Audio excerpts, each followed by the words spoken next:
We've just had a fantastic workshop on weather station technologies. We looked at understanding some of the measurements and also programming data loggers, connecting up sensors, having a look at the readings, downloading the data, making sure it makes sense.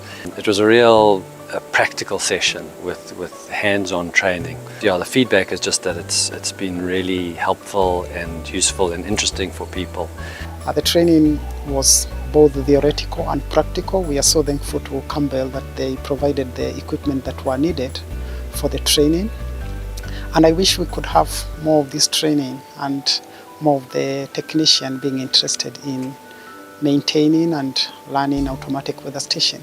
I'm Clara Hickman, Director of African Mountain Research Foundation. We have 10 weather stations in the Southern African mountains, 5 in South Africa, 2 in Malawi and 2 in Zimbabwe. They're all at high elevation, over 1,500 metres. We're here at SAMC, the conference, Southern African Mountain Conference 2025. I've just been at a workshop called Measurements in Mountains, which we are running in conjunction with Campbell Scientific. Our aim is to train up would-be technicians to use the robust data loggers that Campbell Scientific provide, and we've been learning how these data loggers operate and how they communicate with the weather stations.